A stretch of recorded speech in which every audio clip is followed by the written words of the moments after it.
Alam mo naman pare, itong Stanley Pringle na, siyempre lagi, yan ang hirap pagka superstar. Napakataas ng Expectation, no? Expectation sa'yo. Pero pare, ito siguro kaya pa, pero sa maiksing panahon na lang. Yung flashes of brilliance niya siguro nandun pa din. Pero ano na lang, limited minutes na lang siguro. Talagang mabigat yung sinabi mo nga.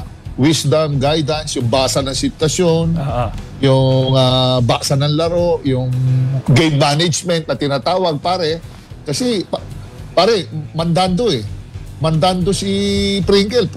Ito yung taong hindi nagtatago sa bola eh. Tama. Oo, tsaka, pero pare, pag sinabi mong supporting player siya, role player siya, super pasok siya doon.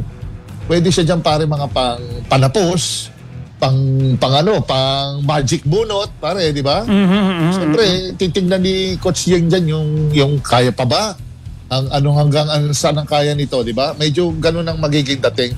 Lesser roles, pero kung sakto siya sa rain or shine with the system of Coach Yeng. Pero ang pinakamabigat adjustment dyan, yung unpredictability ni Coach Yeng sa pagpasok sa kanya.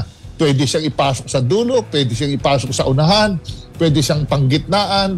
Kasi alam mo naman natin pare, it's a total team effort, experience, yung titingnan mo na dyan team effort ng team, yung pero mabigat sa kanya dyan, yung experience, crunch time, pwede siya maging decoy, at he will show you the way. Pakikita niya sa'yo kung papaano yung ambag niya, kamo Will.